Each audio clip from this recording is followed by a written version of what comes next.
Okay, we're live, guys. Who knows? So welcome back to our 5th episode of Game Nexus Live. I don't think it's worth celebrating 5 episodes, but hey, we got 5 episodes under our belt.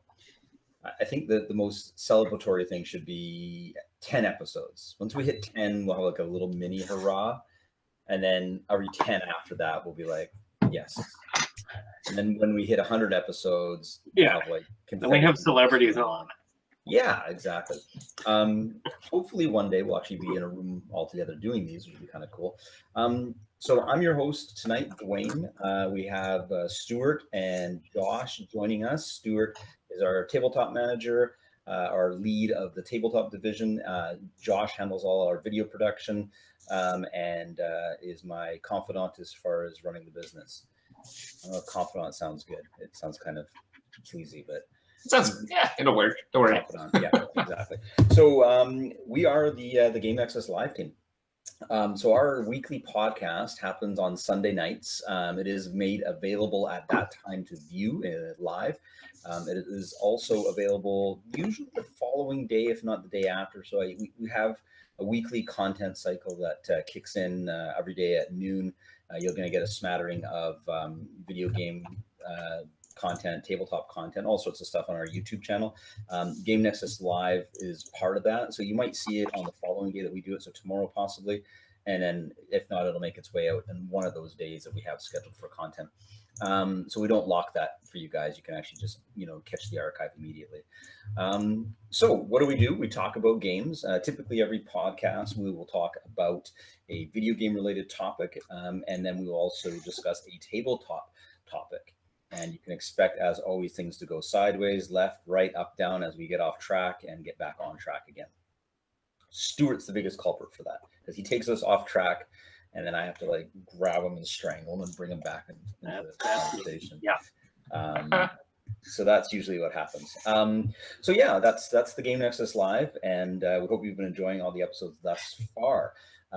Tonight, our topics of conversation are going to be as follows. We are going to have a discussion about, on the video game side, this recent trend that developers seem to be talking about when they're creating these new open world, shared world games about this 10-year game plan or 10-year life cycle.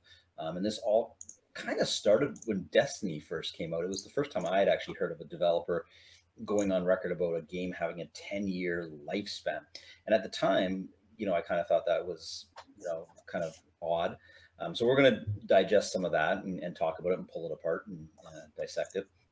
On the tabletop side of it, Stuart with myself is going to do a little bit of a history lesson on the new game Necromunda from Games Workshop and some of the recent unveiling at the LVO in Las Vegas. So without further ado, let's jump into the video game topic side of things. So 10-year life cycle. I'm just going to throw it out there what they've claimed it is, and then I'm going to go around the table and get some opinions on it to kick this off.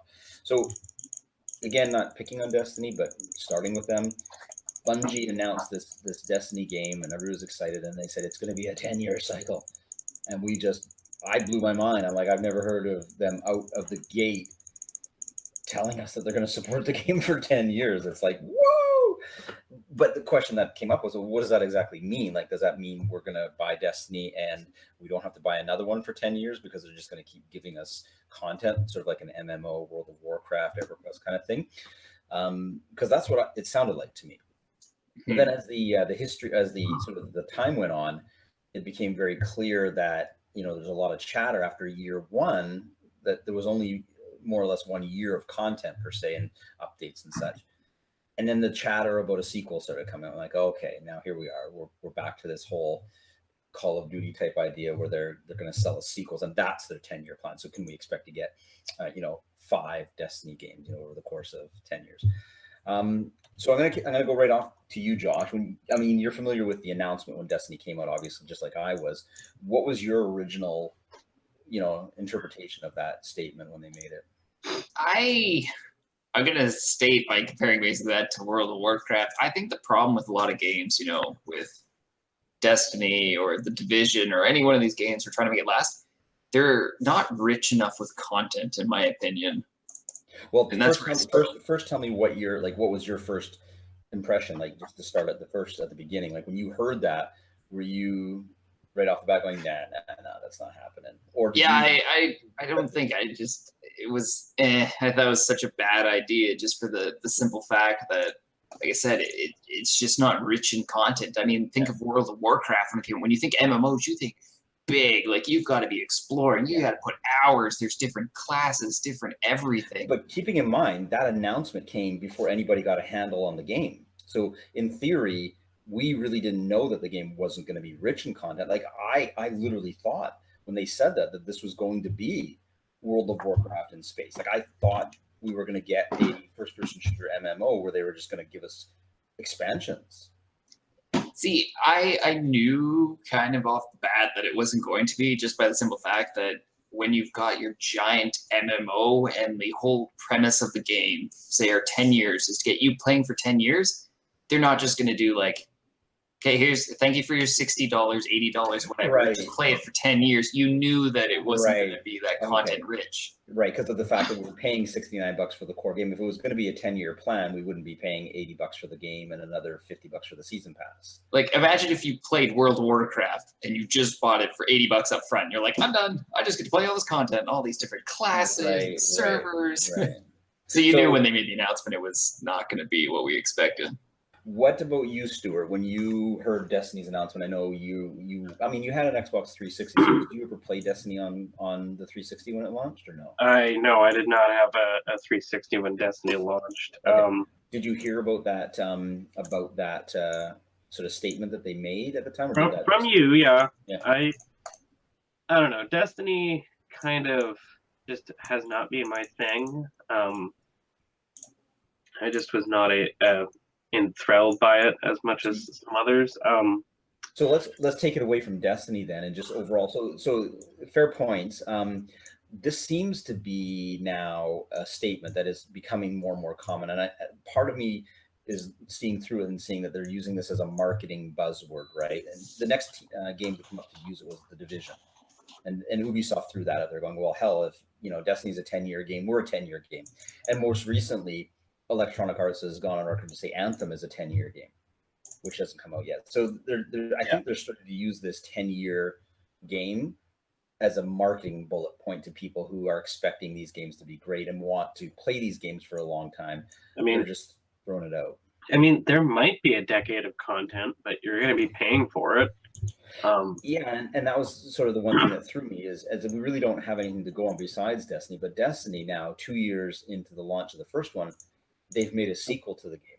Like, what is a World of Warcraft subscription for a year? What does that actually cost? I believe for us right now in Canada where we are, it's $30 for 2 months, I believe. Right, and they've now implemented a system where you can actually... Is that all you can buy? You can only buy it in 2 months? For prepaid cards, I haven't actually done World of Warcraft where you may be able to buy like a year at a time. Yeah, I think it's discounted, but it hovers around the $15 mark. Okay. And I think there's methods within game to buy additional subscription time for your efforts. Okay. I think they implemented, but so less than 200, but more than 150. Right. At the very least. So you're doing the math on how much a subscription costs over the course of 10 years and seeing what we'll pay for Destiny over 10 years. Well, the thing is, I think, just jumping on World of Warcraft, I think they're the only ones that have really survived over 10 years where people are still playing it. And paying a monthly sub. Yeah, because, they even have a new expansion coming for it. And people have been paying for the expansions in addition to the monthly subs. Yeah, I know, which is crazy. And the game came out in 2005, 4? Right. Somewhere in there. So if we go on what these developers are saying as Destiny as a benchmark, they're basically saying it's a 10-year game plan. We're gonna sell you better versions of the game. And that's fine. Like I have no problem with that, right? Like for them to make a sequel to Destiny, I didn't have a problem with that. I even don't have a problem if they make a sequel to The Division, right? What I do have a problem with is it's not a 10-year plan if I have to go and make a new character every time they release the new game. That Yeah, but it might not be a new game. It might just be explore this planet for $49.99. Right, which is what they did with Destiny 2, is essentially they just expanded the universe. But if they're positioning the game as a shared world experience, i.e. RPG elements, you got to make it so that I can bring my stuff through, right? Why can't they do that? Why can't I don't know. They didn't do it. They I thought for sure they would. I had that expectation, and when Destiny 2 was announced, they dropped the bombshell, and literally people who play Destiny 2 are having to start all over again. Yeah, but like those were two different games, right? I'm talking no, same freaking game, man. Same game. Destiny 1 and 2 is literally a carbon copy of each other. No, but they're different games. Oh yes. You're buying two separate games, but they haven't. It's part of the same Destiny. Like they haven't. Yeah. Josh, you elaborate. But they're different games. I did not buy Destiny 2. Wow. Destiny 1 killed it for me. Sorry, guys. Yeah. So what I'm getting at is that they've basically said it's a 10-year plan, but more or less you can expect a new game every couple of years or so, and those games are not. You're not carrying any progress through. They're positioning it as a role-playing game where you build your character, but it's like playing World of Warcraft. Every time a new expansion comes out, you're forced to start from scratch again. No, you weren't. No, you're not. You're not. You're not. You just get a new area to explore. But I'm saying in Destiny you are. Oh, okay, gotcha. I was like, World of Warcraft didn't go like new expansion. Everyone's level 1 again, suckers. Have they said that, or are you just extrapolating that from your Destiny 1 to 2? Just extrapolating. Destiny 1 to 2. We don't know if this will continue. It's two different games. Yes. You cannot assume anything about this 10-year Destiny experience. Now, having said that, if Part 3 comes out and they're faced with the same thing again, I would be fair game to say that that's going to be par for the course through the next, I think if it's one thing to sell a cookie cutter shooter like Call of Duty every year, that's fine. Or sports, or even like an action adventure game like Assassin's Creed. But yeah, doing a full progressive RPG, No. If this 10-year thing turns out to be just every year for 10 years, we're giving you a completely new game that you have to play. Yeah. It won't go. And that's not what they're planning. There's no way. Well, let's see. What do you think, Josh? Do you think Bungie's going to pull that in another 2 years after Destiny 2, and they'll give us Destiny 3 with new stuff, but sorry, you can't bring your character over? Because at some point the players will revolt, right? They're going to say, look, you keep doing this every couple of years, and I refuse to keep starting a new character every couple of years. I always wonder if they're, without exploring into this article, I don't know if they've changed their statements or anything on it, but I always wonder if their 10-year plan was more like to pick on, let's say, like Pokemon or something.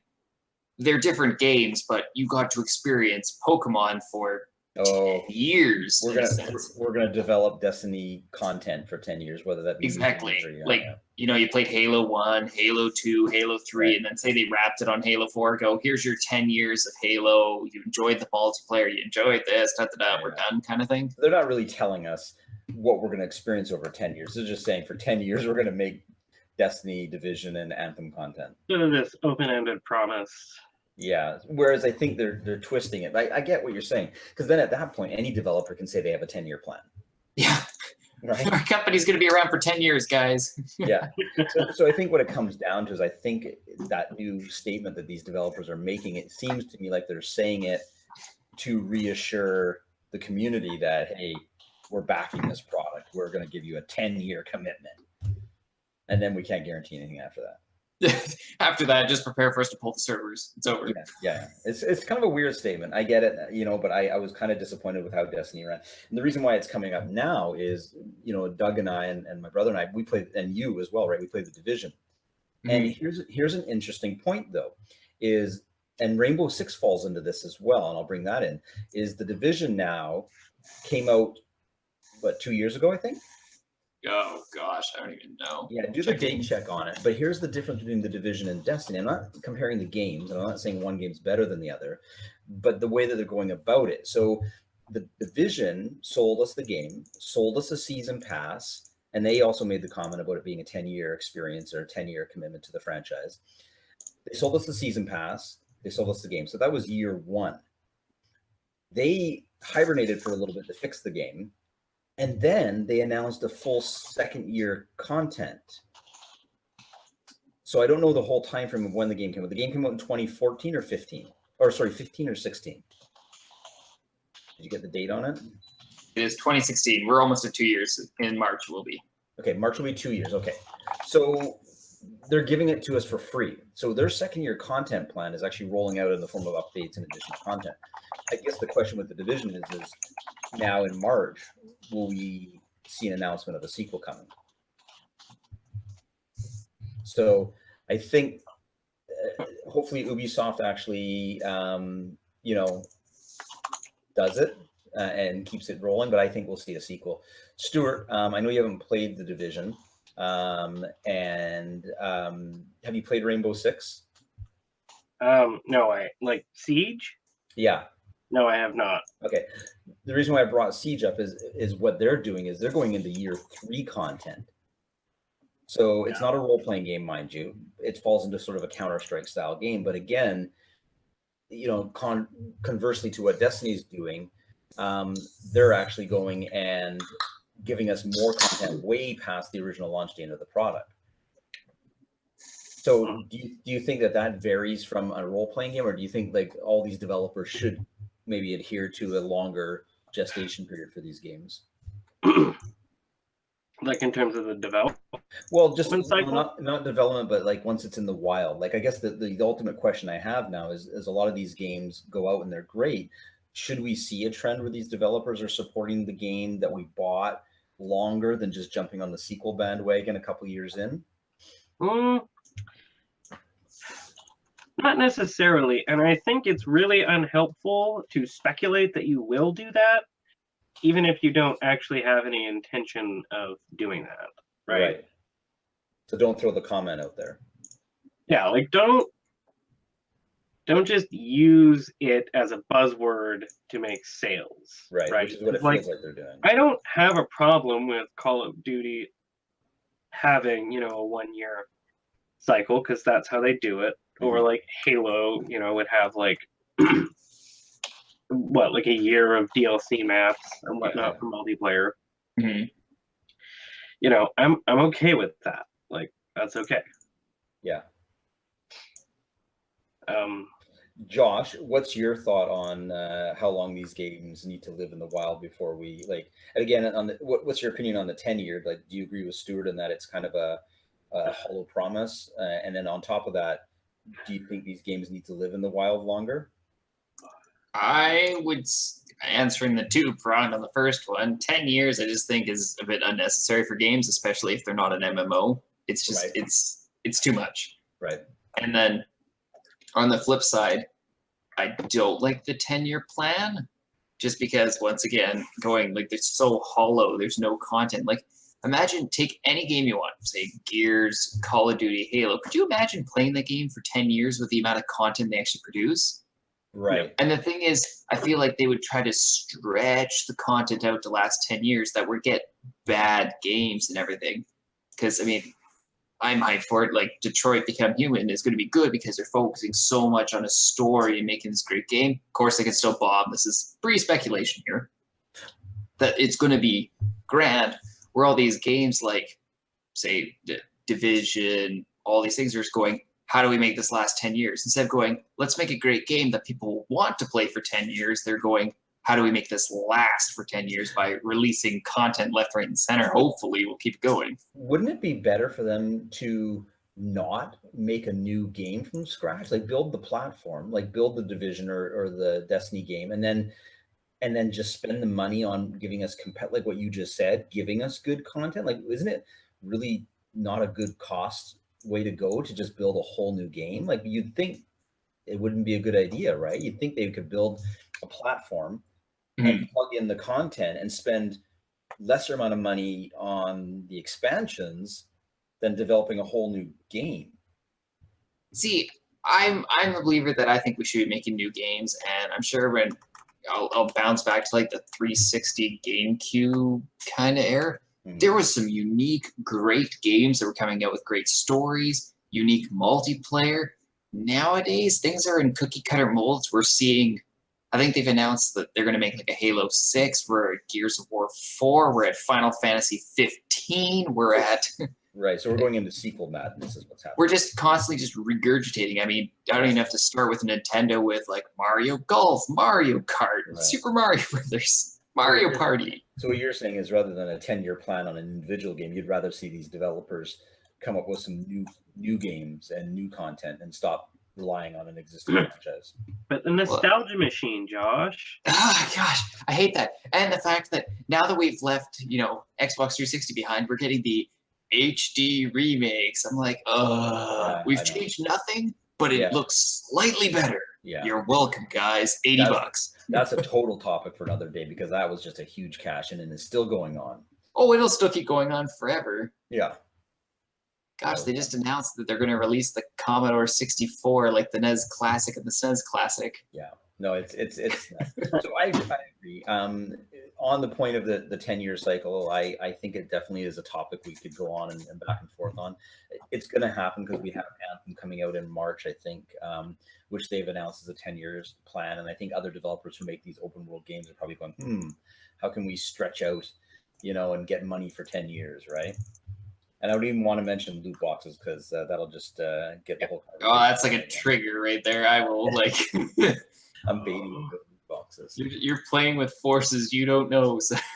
Okay, so let's go around, close off this topic, and then get one final opinion. And here's the question then, and I'll go round table because I always have the compelling questions. So I'll start with Josh. So if a developer came along and made a really exciting game, and it was really awesome, and you enjoyed the gameplay and the experience, and the game world was such that you could continue playing it for 10 years, would you prefer that developer to just sell you the game once and keep selling you additional content? Or would you just rather get that game, and do you have any problems buying another version of that game every couple of years for the next 10 years? What's your thought, Josh? Give me your opinion. What would you prefer? I am definitely the one that's okay paying for it and buying expansions later on if the expansions are unique and worth it in a sense.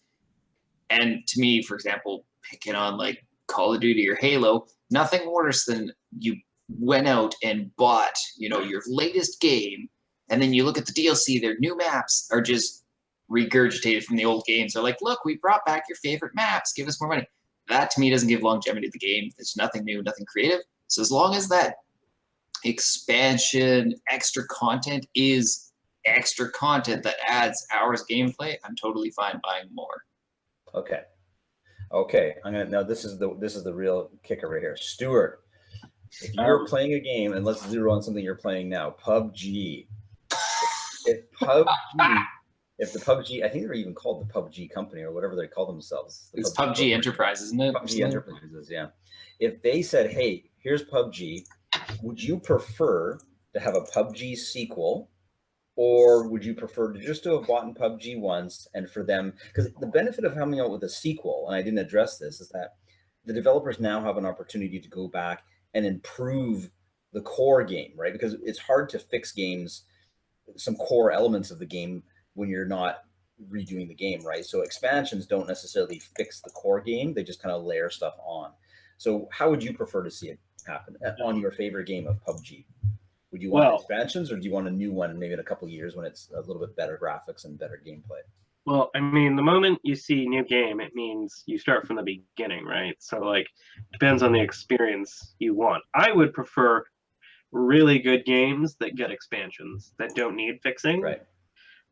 So I guess I would prefer the solution that is most merited, right? Mm-hmm. So if you're making stellar games that are great, that don't need a lot of deep sort of systemic fixes, just give me expansions and I'll pay for the expansions. I'm okay if the end price tag is like $300 for like a 5-6 year game that has awesome expansions coming out every year, and and that's World of Warcraft, right, Josh? Essentially, that's exactly the model that they've been following, and it's working for them, right? Pretty much. Yeah, I'm fine with that. That doesn't bother me. If you've got like, you know, the worst game that has huge balancing issues, you know, I'm not going to say I want a new game because I might just not want to play that game because it's bad. Right. But, you know, I would certainly not be buying expansions to add to a broken game. Right. Yeah. So, Josh, when you're ready, throw to me, but go ahead, throw your point. Oh, I was just going to say, like, my last two things. It's just, I was thinking of it, is if there's any game that I would agree that I would pay expansion for, sports games. I don't know how they convince people to keep buying NHL 2017. Yeah. They rotate some players around on the teams and go, boom, $80. Seriously, they could DLC just push the players onto the other team. But I don't even want to play real sports. Why would I want to? And I think to that point, not to drag it out, but I think I read an article somewhere that said EA is actually looking at turning their sports franchises into game services. So like they're going to make one title, and you'll literally have like a subscription model. Yeah, like, why not? Just call it sport. Why not make it an MMO? Like, honestly, why not? Like, well, I mean, that's the thing is you're not needing to change once you hit a pinnacle, you don't need to change the core game anymore. You've arrived at a good engine, right?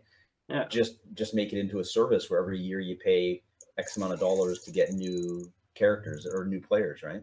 Yeah, it's not like the sport changed anytime, so it's not like they're really changing the gameplay. Really, you know what? I never thought about the sports side of it. You're right. It's really awful that every year they're putting out a new sport game with a new number on the end, and people are just picking it up. Yeah, it's funny because we're sitting here going like, "Oh, I wouldn't want to do this for years," and every year everybody goes, "Woohoo! NHL 18!" Yeah, my brother's one of them. Okay, throw to me with a scenario, and I'll give you my. Ooh, a scenario! Oh no, yeah, in related to the 10-year cycle, and you'll see where my mind goes. Remember, it's been proven that I'm a sucker for marketing. Remember that because I bought. Oh no, you're making me. So you throw to me, and I'll tell you what I would do. It could be any game. Any of the ones that I play. Wait, you just want me to like pick a game and see if you'd play that for 10 years? Sort of what I said to you, if you want to put a twist on it or whatever. But what I gave to you and Stuart as examples and got your feedback, throw to me and see what I'm. I was just wondering if you could do Wildlands for 10 years. Ooh, okay. So give me the scenario then. Like I have Wildlands right now. They've had a 1-year season pass. They give us some free updates. So what in essence are you saying? If they continue to trickle me out, what exactly? Like, well, here's the thing: is Wildlands, as I'm sure people have known, has gotten some killer multiplayer coming to it. But they also released one of the funnest things I've ever seen in the game, the Predator, which honestly made me just fall in love with the game. I've died multiple times to that thing. It's amazing. Yeah. If you were getting content like that, do you think you could play Wildlands for 10 years? You know what? I think Wildlands should have a 10-year plan, and it's not an RPG, but it's certainly close to it. And the reason why is, and I think I'm not sure about Assassin's Creed Origins, but I think Wildlands is the biggest world that Ubisoft's created. Is it not? I don't actually know that offhand. It's huge. Like the map, the Bolivia map that you're playing Wildlands in is freaking huge. You can fly an airplane from one end to the other, and it's going to take you about 5 to 10 minutes of flight time. Like it's nuts. So yeah, I would like if any game I think in recent memory, that or the Division, but I think I would have fun playing Wildlands. Like Wildlands is the kind of game that I could just go hop on a boat and go down the river and just enjoy going down the river on the boat, right? Like it's such a vivid landscape. So I hope Ubisoft does that. I don't want another sequel. Like Wildlands is, give me more content. I'll take it and I'll buy it. So yes, I would do that. But, you know, just now I'm thinking of it. Why is it in Wildlands and Division, their 10-year plans, they don't, like Division's stuck in New York. Division could easily be like, oh my gosh, it's spreading out. We need you guys to go insert new place. Even Wildlands could be like, good job on solving the drug problem here, but it's sprouted up in pick another continent, pick another location. You could easily just blow up the world into somewhere else. Because they've already created an engine. Yep.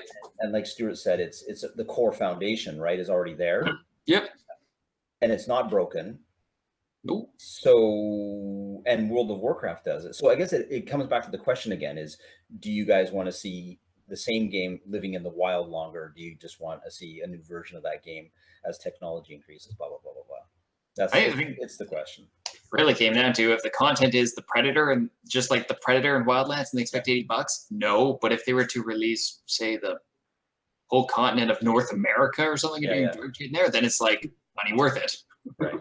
So it's an interesting point because we're now arriving at a point where sequel madness is overtaking the industry, and yet some of us are still playing the same games because they're giving us reasons to keep playing it, right? Okay, well, that was a good discussion on that. I'm glad that we got some meaty feedback on it. We're going to talk some tabletop right now, and I hate babbling on, but I will ask you, Stuart, do you want to give the background info on Necromunda, or do you want me to step up and fill the in on it? I can do my best. Okay. So let's talk Necromunda. I mean, yeah. So Necromunda was a skirmish tabletop game produced by Games Workshop. The original version came out when I was 5. Oh my God! In 1995. Yeah, and I was working at A&B Sound, and I was 19 years old. Oh my God! Okay, so then it lasted for a while, like probably at least 15 plus years. No, but before we go further, we need to sort of tell people what Necromunda is, because I'm gonna. Okay. So it lasts a good long while, and then GW, during their dramatic reshuffling of the early 2000s, cuts all of their specialist games. So like from the beginning of the 2000s, there really wasn't any product development, but you could download the rule book, and they were still selling the models. Yeah, I remember that, yeah. Yeah, but then from 2008, essentially, is when they did the big corporate restructure. They cut all of that, and then last year they re-released Necromunda 2nd Edition, which is behind me, and it's like a new fleshed out game with a new plastic kit. As for the world, the setting, so Necromunda is a planet. It's a huge factory world. And if you're unfamiliar with the Warhammer 40,000 universe, it's studded with these things called hives, which are basically gigantic vertical human colonies, right? So these things are like 10, 20 kilometers long. All the rich people live up at the top, and all the poor people live down at the bottom. They're called spires, right? Yeah, they're called spires, right? Yeah. And they're cities and factories and everything combined into one. So it's so Necromunda is just studded with these gigantic mega structures, and within these are obviously very important factories that are producing stuff for the public at large to use, and the military machine, of course, as well. Yeah, and those industries are in turn being run by the sort of big trader houses of Necromunda, which then have subsidiary gangs. So Necromunda is a game about gang warfare. It's like Black Ops, but Mad Max style. Yeah. So you're gonna have a gang of like max 10 guys, right, fighting over a table and grabbing resources, right? And it was a huge shift from Warhammer, because Warhammer was fought with like dozens of figures. Hundreds, if not hundreds. Yeah. So it was not. I don't think it was their first foray, but I think it was one of their most successful forays into skirmish games. Yeah. And it was really missed tremendously, I think, by the community at large. It still was being played.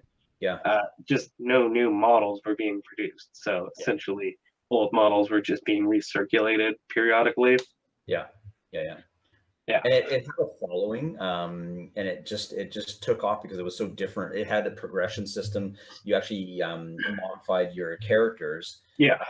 as you played, which means some of these characters got better abilities. Some of them actually got different weapons. Yeah, it had an amazing campaign system. It was more or less like a miniature role-playing game. It predated Imperial Assault, but I swear that Imperial Assault has gone and borrowed so much from Necromunda as far as their campaign goes, right? Yeah. So there's a new edition, and it is out in the wild, and it's amazing, and it's just started. I am going to say this little piece of trivia, though, before you go into what's happening with the line. I actually asked a friend what Necromunda stood for. Any of you guys know? Throw it out there, Josh, before you look at Google or Wiki. Stuart, do you know what Necromunda means? Well, it's a Spanish word. Oh, what? No. Yeah, it means really? dead. It means dead world. Yeah. Yeah. Well, obviously, necro means death. Yeah, and then Munda is world in Spanish. Anyway, perfect. So you know, Josh, just to get you caught up, it falls into that category of tabletop games that are attached to another property, so it's not its own property, right? Like it is attached to the 40K universe. Yep. And so Stuart and I bought into this because we both love the game, and we initially thought, hey, this thing's going to explode within the 40K community. And Stuart, locally and globally, what's your read on it? Like, I know locally my thought, but give me your read on the local and then the global side of it. Well, so as my kind of initial thought on it was that it needs to be fleshed out. So there was initially 6 gangs, and so GW has released an updated army list for all of the legacy gangs, which has helped, but like locally it hasn't caught on a lot yet. But you know, like the Necromunda Terrain Makers Facebook group, which I'm a member, has quite a large collection. There's like 5,000 people on that. So globally, it's probably resonating with people. Yeah, this game will take off. My first thought was it will. It's going to be a slow start. There's only 2 factions in plastic right now on the market. And that's the challenge is that the original Necromunda launched with a full lineup of product, like pretty much like all the core gangs were released when the game was released. Because I remember buying all of the gangs, and they came in their individual boxes. Yeah. Whereas now we're faced with a core box product, and that's all we're getting for now until they trickle out the rest. Yeah. Yeah. So, question, Josh, have you ever heard of Necromunda? Only from you guys. Okay. But you've heard of 40. You've heard of 40K. I have heard of 40K, and I've played 40K. Oh, you have? Okay, but never Necromunda, eh? Never heard of it. But that being said, I wasn't huge on the Warhammer 40K scene after realizing how much money I'd have to invest into it and being a poor child. Yeah, I didn't. And that's the interesting thing about Necromunda right now is that it falls into that category of it's a one-time purchase almost, isn't it? So like when you buy a gang of figures in Necromunda, in theory you don't need to go and buy more and more of those, really. No. It's pretty much you know, like even if you have a friend who has the game, which you do, I can just go buy a gang, and if I'm playing with you, I don't need to buy the core box. I just need to buy a gang to play with. Yeah.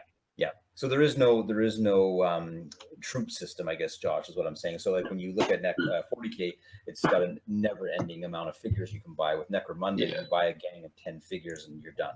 And then if you ever want a different gang, you just go buy a gang of 10 figures. So here's the thing. Here's the question that I have, and I'll let you take us into the LVO and what's coming. But before we say what's coming, is what would be the reason why the local scene isn't flourishing? And based on the fact that we don't know all the people in town playing it, but what would be one factor that's causing this? Because I thought this would just explode, and it didn't quite explode. At least I'm not hearing any local chatter about it. I mean, we're running on nearly a decade of stagnation, right? So most of the players have the models and the rules, or they sold them. Right. And so those players might be like, oh, cool. And then, you know, looking at the rules, maybe not. Because the problem is that you can buy the gangs separately, but you can't buy the rule book. So the rule book is essentially a $150 purchase. Right. And, you know, some people might not be into that. And I think there's a lot of people who are waiting for their gang to come out in plastic. Right. So we might see a slow start out of the gate. Yeah, but Okay. I think like my initial response was GW needs to fire these out, and you know, like the LVO, which we'll get into in a minute, has shown that there's obviously a lot in the pipe, but if it does not come quickly enough, I think the amount of energy it's going to take to get Necromunda to take off is going to increase rapidly as time progresses. Okay, so I'm going to throw a question at Josh, because I think he always has a great opinion when it comes to stuff like this. So here's my personal thought, and it's going a little bit to the left here, a little bit. We're not going to go too much off topic with it, but here's my thought. And I came to this conclusion that we are seeing a resurgence in the tabletop industry right now. So in fairness to any new game that comes along, you're now fighting for gamers' attention as well as money, but you're also fighting for their attention because there's infinitely more games that are being played now than when Necromunda came out back in 1995.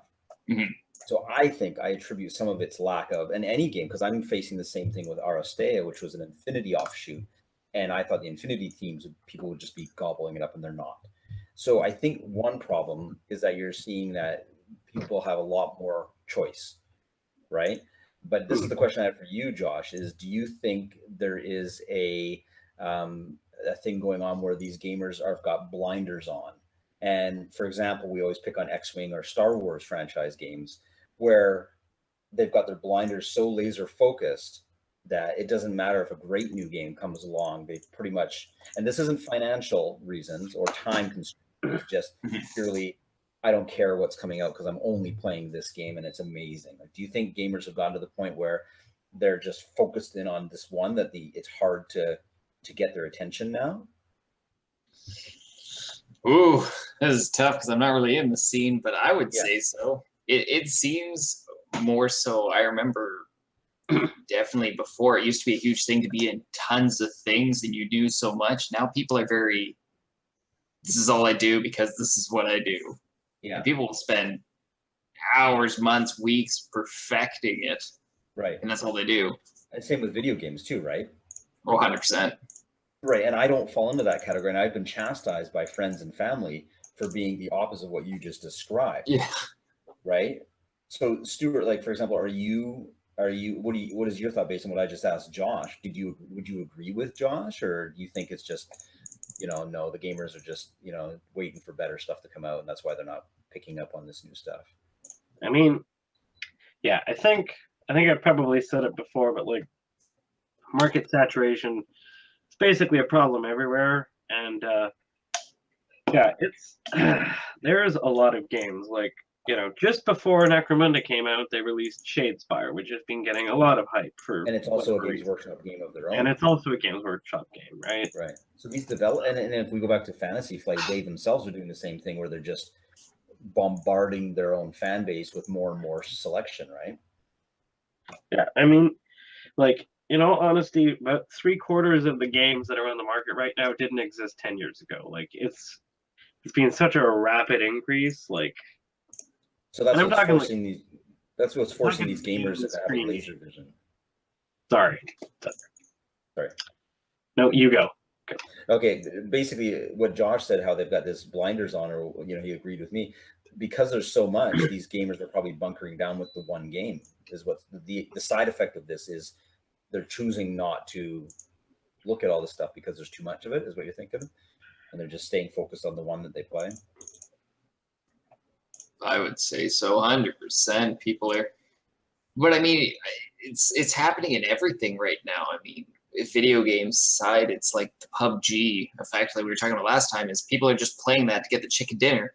You don't get anything. It's not like you clear the story or anything. You just get the chicken dinner. We see people playing Magic all the time. That's all they do because they want to be the best at that. And as opposed to experiencing tons of things, it's all, I want to be the best at this, and I don't care about anything else. And you and I had that problem back at EVO with Call of Duty, right? Yep. Where there was amazing stuff coming out from other developers, but they were so laser focused on that one title. Yep, that they didn't want anything else. They didn't care about anything else. You'd be like, this game is so rich in story. And they'd be like, yeah, but I don't want story. I crave it. I love it. But so really, it's not so much an industry thing as it is just a psychology thing. Is that it's the consumers that are killing things again. Gosh darn it! Right, ruin all the good stuff. And then Stuart and I come along, and we're like, every time a new game comes out, our eyes are being like, you know, left, right, and center, or heads are on a swivel because we see all this cool stuff, right? Yeah. Yeah. Okay, so Stuart, walk us through LVO, and I don't know much about LVO, so I'm going to cut the cord here and just let you go nuts with what's coming down the pipe for Necromunda and what your thoughts are on it. Yeah, so LVO is a big tournament in Las Vegas. It's primarily a 40K event. Like it's a huge, you know, several hundred-person tournament. So there's some interesting stuff coming out of that, but the main thing that is interesting to me, at least, is there was a but interesting seminar by Games Workshop about their product range.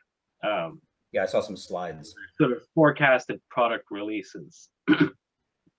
So it was like concept art for models that are coming out, and you know they had the sort of 3D printed resin masters for a lot of the stuff that they're working on right now. So it was a lot of concept art for the other gangs. So what the actual look of it is going to be, they have confirmed there will be a squat mercenary character. And if you're unfamiliar with 40K, squats have been the sort of proverbial like meme joke in 40K for at least 20 or 30 years, man. Yeah, they were an obscure army Space Wars, in like 2nd edition, and then they got eaten by the Pteridids, which are like these alien insect things that consume other life forms. And we've never seen them since. And that's basically been their fate up until a week ago when there was a video, a humorous video posted by the Games Workshop Warhammer TV team where they reset the clock. And there's like a set of clocks, you know, one of them is squats and the other one is Plastic Sisters of Battle. And they drop the clock and they're like, oh no, what are we going to do? And then they, you know, flash images and it's this. So they're basically space dwarves. Yeah. And he's the mercenary. We're getting one figure.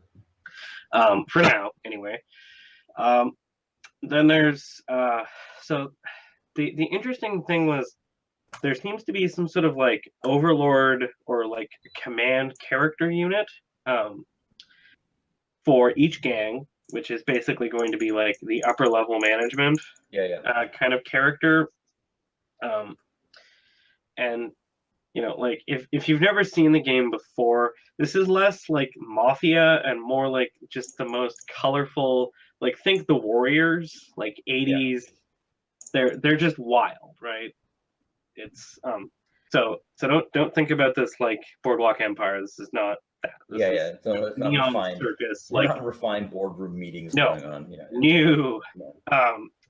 So that was interesting. These are things that they did not have originally, and there seems to be some sort of like it's like a critter or a trained animal. I saw that thing that will do stuff. But just to interrupt, what got me at the LVO was the slide that talked about the new settings. To me, that was the biggest thing. I could care less about the figures because there's always going to be cool figures, but they've gone on record to say there's new settings, like different places that you can play Necromunda. Yeah. So the hives are big, and there's multiple hives. So there's they released basically just the titles of a set of new environments that we would be able to play. So like the Ash Wastes, which is basically just the hell-blasted desert between the colonies. There would be Hive Secundus. So the entirety of Necromunda actually takes place in Hive Primus. Yeah. Which is obviously the big one. It's the one that has the spaceport and all that stuff. So there'll be like Hive Primus, the Ash Waste, something called the Sump Sea, I think it's which called. Is basically Sump Sea. Yeah, it's going to be like water world. Yeah, it's going to be like a subterranean pool of effluent. Yeah, That was Sludge. Possibly. Yeah. I don't know though. There was even one that said taking place on a spaceship. Yes, that got a lot of people's attention. And then there was a list of other gangs that wouldn't necessarily maybe be getting full kits right away, but not even. Like, I'm not even sure what the premise was for it, why they separated them, but the rules will be in like White Dwarf, so there's going to be Gene Stealer cults, which was a big thing that I wanted. The Adeptus Arbites, which are basically space cops. Think Judge Dredd, but everybody is Judge Dredd. Yeah. And Chaos cults, which is another interesting thing. So based on what LVO showed, we're expecting a healthy run with the game. Like, it looks like they're supporting it. Like, they're not just throwing it out and just going to abandon it right away. No, like which is good, because, I mean, basically when it launched, we knew that there would be and like gangs coming out. I believe it was the House Orlok was the next sort of slated release. Yeah. Right, but it's nice to see that they have a fleshed out game plan for where the range is going to go and how far the range is going to go. Because really, we had, I think there was Ash Wastes, I think, was kind of explored a little bit. That was a gang you could get, and the Arbites. They had stats for them back in the day. Yeah, but beyond that, you know, all this extra stuff was basically either fan made or has never been done. Yeah, and it's really cool to see that they have such a fleshed out plan for how they're going to proceed.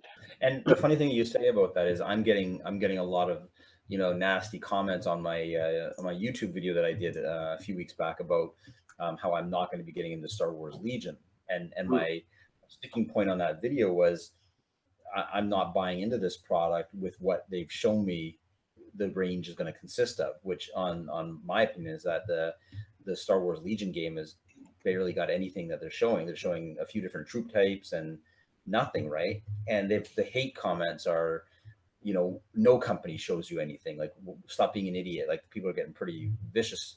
And my thought is, yeah, like what they've just shown us, Games Workshop has shown us, is exactly what I want a company to show me. I don't need full out pricing and what it's going to come with, but give me some snippets, right? And they didn't do that with Star Wars Legion. So I think we're getting near the end. I don't want to go too far into exact units that came that were shown. I'm going to throw something to Josh, and you're going to be on the spot here, so don't feel bad. Oh, no. But because you're our resident video game guy and you've yet to really jump into a tabletop hobby, but I know you do enjoy them when you play them. So in this world that we have with all this different types of games and availability and all these different new things, what are you looking for as a non-tabletop gamer that you can enjoy on the tabletop side, or what are you enjoying now that you're playing that maybe clicks with you? Because my goal this year is to get you into this hobby in some form or another with a game that we can call you up and say, Josh, we're playing, come on down. Like, you're not referring to like board games like Life and stuff. You're referring to like the miniatures on the miniature hobby. Yeah. Like, what are you seeing out there that's got a twinkle in your eye that goes, wow, maybe this looks neat? But you obviously said one way is the money side of it is always a concern with any gamer. But what are you seeing so far? Because I mean, with me and Stuart, we're always throwing stuff up that you're seeing. Oh man. What have you experienced, or what has caught your eye? Is there anything that, do we have a remote chance of sucking you into this hobby at some point? This is where I'm going to be one of those. I enjoyed the Star Wars one. Imperial Assault? Imperial Assault. I thoroughly thought that was great. And then now, with the campaign or the skirmish? I liked it both. Probably more campaign when you're working together. And I definitely want to try out that app to see how it which we haven't done yet. Does. Yeah. That's interesting to me. But I mean, it depends on the player's dinner. Yeah. Not that he watches this, so he won't see that. It's okay. He won't see it. But you do like the cooperative experiences versus the hardcore competitive versus modes. See, that's where I sit. I enjoy co-op more than the competitive nature, just because I I stretch myself thin on games. Like I play tons of video games, play tons of board games. I'm not the master of any, and I don't want to sit down and get curb stomped by someone who spent the last year crunching numbers and everything. Yeah. And I mean, that being said, I also liked the other game we played that I've forgotten the name of. That's Relic Knights. I liked Relic Knights. Like, yeah. The thing is, like, I like them and everything, but the biggest problem is, for me, it comes down to finding players / affording it. Yeah. Yeah. So, Stuart, the takeaway that I have from that, in order for us to win this year, is we need to buy Josh tabletop stuff and paint it for him, so he doesn't have to buy it. And yes. And we just have to say, Josh, we have stuff for you. Come and play with us. And then somehow talk to his boss, who schedules his schedule, and accommodate that into his schedule. Yeah. Okay. Why are you trying to convert me to the dark side, yo? Yeah, I know. We need to get back. So I think Stuart and I, our plan for Necromunda is what's our roadmap, Stuart? Our personal roadmap on the Game Nexus side for Necromunda. Our personal roadmap, to score some sweet terrain. Yeah. Which we're working on, one of the companies, relationship-wise. Yeah. Yeah. I mean, yeah, we're still finalizing that, but that's, going well. Yeah. So get a nice table. I mean, most of the terrain we have here is sort of infinity looking. It's, clean. It's not. It's bright. Is the problem, right? Yeah. Yeah. So we want something, grungy and kind of dirty looking, and that we can really sink our teeth into. The terrain that comes in the box set is basically these 2D tiles, and they're cool. It's just like it becomes a board game at that point. It's about $260 is roughly the cheapest wall supplement that I've found that looks good. Yeah. Right? Because you could make them out of foam, but it's like, So we're just gonna scuttle that and go right to the 3D terrain. I had an idea, a preliminary idea of making them look like the inside of rock walls, but that has not come to fruition yet. And I just, like most of the big guys that are doing Necromunda videos are using like, either the really nice Forge World Zone Mortalis set, or they're using some sort of third-party wall supplement to supplement the tile and stuff. Which we talked about last time. Okay, so the short of it is we're supporting Necromunda. It's going to be one of the games on our rotation list, so you'll see content coming from that. And we're excited and all that fun stuff. So thanks for coming on, guys. We had some viewers tonight, which is always good. If you are catching this at a later date, make sure you like and subscribe. We try and get these done every week, but I said it will go into our weekly rotation of content. So if you don't catch it live tonight, look for it sometime during the week following tonight. So appreciate all you guys tuning in. And this is Dwayne signing off. Stuart signing off. And Josh. Peace out. What? Okay, signing off. I have to be different. Have a good night, guys. Yeah. Okay. Ciao.